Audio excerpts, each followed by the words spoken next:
Un livre choc qui a pour titre Le Sénat, enquête sur les super privilégiés de la République aux éditions du Rocher. Le livre sort la semaine prochaine. Ivan Stefanovic, bonjour. Bonjour. Merci d'être avec nous. Élection sénatoriale le 21 septembre.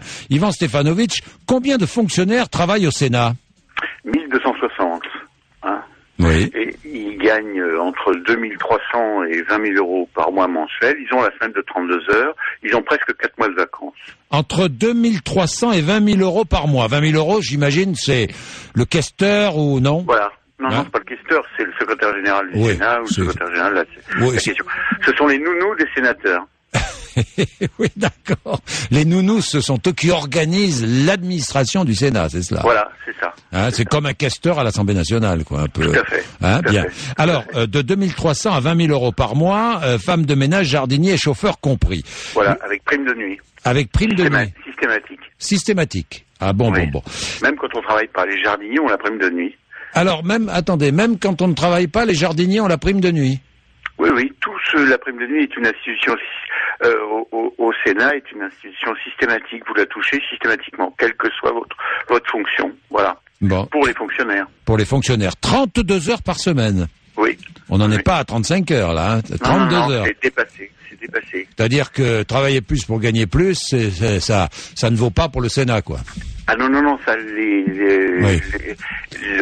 slogans sur lesquels a été élu M. Sarkozy, c'est-à-dire les valeurs de travail Oui. et de justice sociale pour les retraites, ça c'est inconnu au Sénat. Oui. Près de 4 mois de vacances pour tous. Oui, c'est ça. Les sénateurs gagnent, vous révélez tout ça dans votre livre, hein, 11 540 euros net par mois. Oui, d'indemnité, oui, dont la moitié est fiscalisable puisque c'est considéré comme des frais. Mais en plus, ils ont des tas de choses. Ils ont ils ont la RATP, la Air France, la SNCF, c'est gratuit. Hein. Ouais.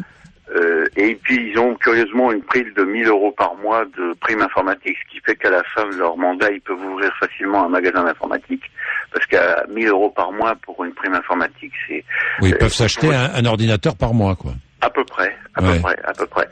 Et puis ils ont des taux pour acheter des logements, des taux très réduits. La différence avec l'Assemblée, c'est qu'à l'Assemblée ils travaillent et les gens connaissent leurs députés, mais la plupart des Français connaissent même pas leurs sénateurs. Oui, parce que vous avez enquêté, seuls 90 sénateurs sur 343 sont assidus. Oui. 120 ne sont là qu'à temps partiel et les autres ne mettent quasiment jamais les pieds au Sénat. Oui, mais ça se répartit entre gauche et droite, parfait. Ouais. Or, normalement, la loi et le règlement du Sénat disent que si on est à 103-4 fois, on doit supprimer les indemnités. Ouais. Comme aux États-Unis, on fait ça en Angleterre, en Allemagne. Or, chez nous, la loi, ni la droite ni la gauche ne demande l'application de cette loi. Il y en a un, par exemple, qui ne met pratiquement jamais les pieds au Sénat, c'est Jean-Noël Guérini, le président du Conseil général des Bouches-du-Rhône. Oui. C'est un des spécialistes de l'absentéisme. Oui, d'ailleurs, Jean-Claude Gaudin dit qui lui est là toutes les semaines, dit que si Jean-Noël Guérini démissionnait du Sénat, on s'en apercevrait pas. Oui, bon.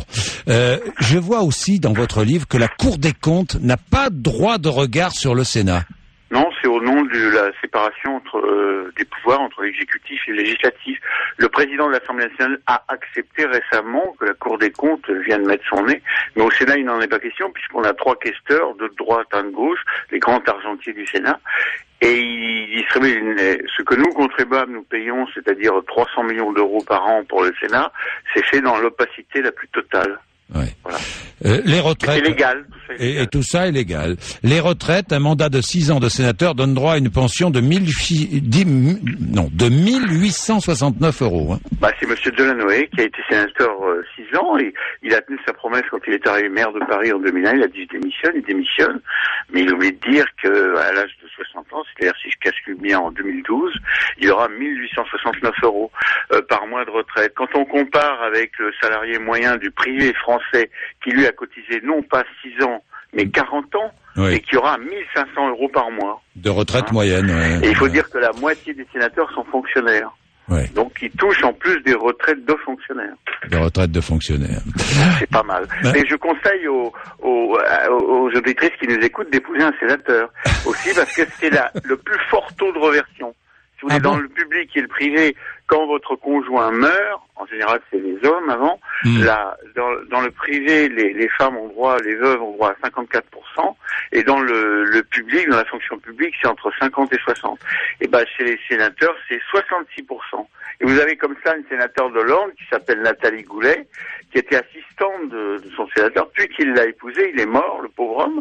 Eh bien, elle touche non seulement 11 540 € par mois, mais elle touche en plus 6 000 € la retraite de son mari.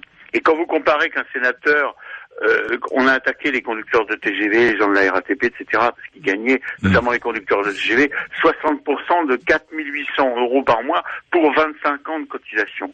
Mais là, je vais dire 15 ans de cotisation, un sénateur, il touche 4 000 €. Voilà. Ouais, bien, merci, à lire dans votre livre, donc qui sort la semaine prochaine, je vous le conseille, le Sénat, enquête sur les super privilégiés de la République, aux éditions du Rocher. Merci Yvan Stefanovic, merci.